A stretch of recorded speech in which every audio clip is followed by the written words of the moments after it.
So I would say I came to polar science more through luck than judgment. I studied for a physics degree, so I've always been interested in sort of understanding from a scientific view how the world works, and really enjoyed my physics degree. And in particular, enjoyed studying atmospheric physics, understanding climate and energy, and fluid dynamics. And I came to the end of my degree and knew I wanted to carry on studying these areas in some way or form. And I saw a PhD advert for someone to come from a maths or physics background and join a ice sheet modelling group at the University of Bristol. And it's something that I really had no idea about at all at the time. But as I went away and sort of read a little bit about the project, I thought it sounded fascinating, the changes that are going on in Antarctica and Greenland, and the way that we could use sort of ideas that I'd been learning in physics and fluid dynamics to actually better understand and project into the future how Antarctica and Greenland might change.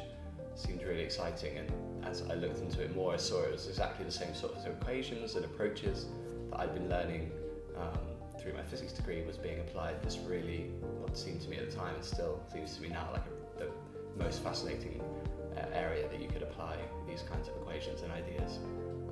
So that's how I sort of fell into polar science to start with. So one of the reasons that I love working in polar science is I think we are at a really exciting stage in the field.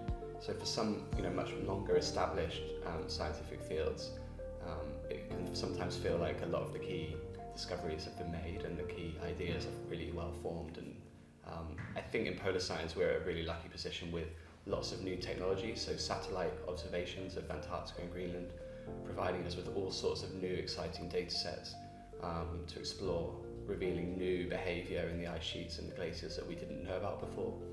And the numerical modelling that I'm really involved in is also, it feels at the moment, really advancing with all sorts of new approaches.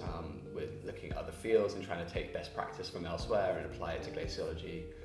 Advances in computing and machine learning is really revolutionising kind of what we can do in modelling glaciers and ice sheets.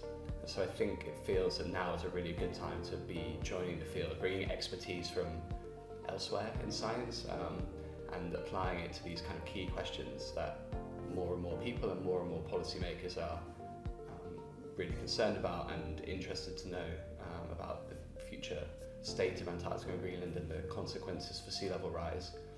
So I think polar science at the moment feels like a great opportunity to use new technologies, new techniques to answer some really, really interesting questions, and there's a lot of things we still have to learn, and it feels nice to be at the kind of front edge of that.